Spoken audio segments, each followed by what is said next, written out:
La historia de la viola da gamba. Si bien datar el origen de un instrumento puede ser complejo, podemos situar los orígenes de la viola da gamba en el territorio que hoy día conocemos como España en algún momento del siglo XV. Las violas da gamba parecen ser el resultado de la hibridación de dos instrumentos, el rebab, instrumento de cuerda frotada traída a Europa por los árabes. Recordemos que para el siglo XV la cultura árabe tenía 7 siglos de presencia en la península ibérica, y la vihuela, un instrumento parecido a la guitarra muy popular en aquellos tiempos en lo que hoy conoceríamos como España y Portugal.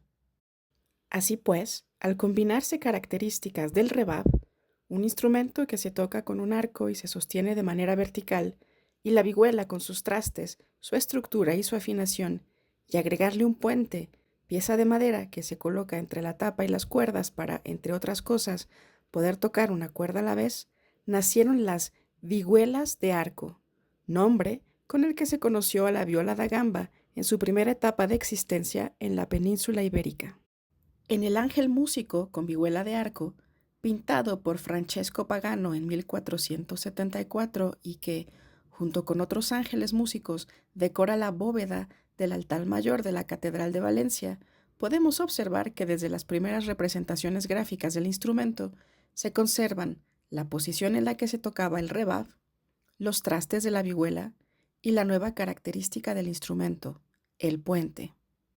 Alejandro VI, miembro de la familia Borgia, fue electo papa en 1492, y con su llegada al papado, las vihuelas de arco lo acompañaron en su viaje de Valencia a Roma.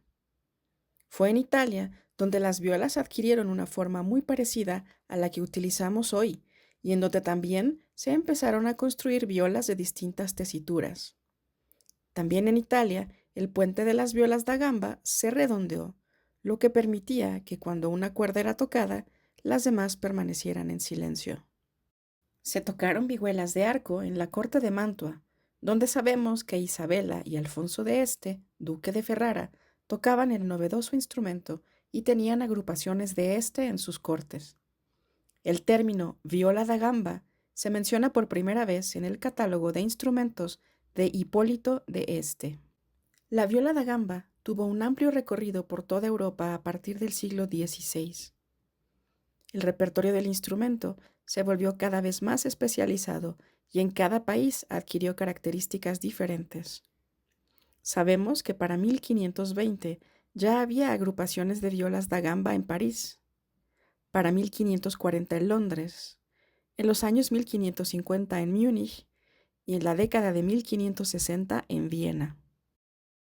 En Francia, a la viola da gamba se le llamó la viole, y por cierto, se conoce como consort a la práctica de tocar en conjuntos de violas de distintas tesituras que podemos apreciar en esta École de Musique pintada por Nicolas Well en 1584.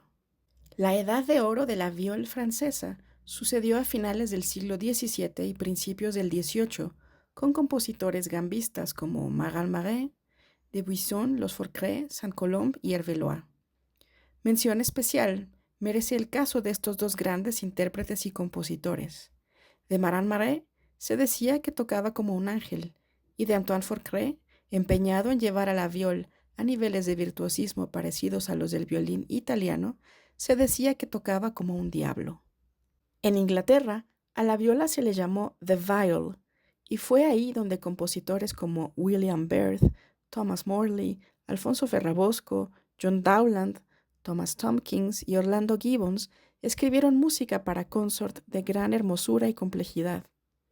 Christopher Simpson, a quien vemos en esta imagen, nos dejó un tratado publicado en 1659 en el que nos enseña a tocar divisiones en la viola da gamba, y compositores como Tobias Hume nos dejaron un gran legado de música para lira viol.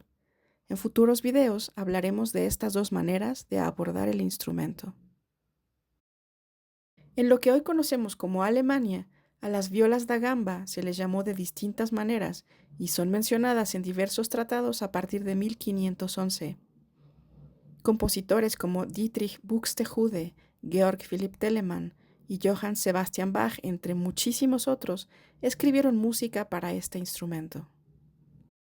Fue justamente en lo que hoy conocemos como Alemania, donde Carl Friedrich Abel, considerado el último gran virtuoso de la viola da gamba, nacería el 22 de diciembre de 1723. A su muerte, en 1787, se escribió el siguiente obituario.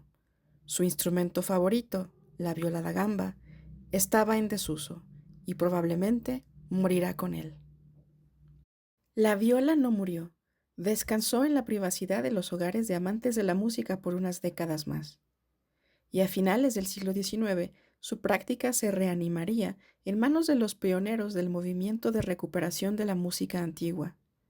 Precursores de este movimiento y de la recuperación de las violas da gamba y su música fueron el británico Arnold Dolmetsch y su familia, quienes en 1890 ofrecieron un primer concierto con un consort de violas. En un próximo video te platicaré un poco sobre la lira viol inglesa. Hasta entonces y muchas gracias.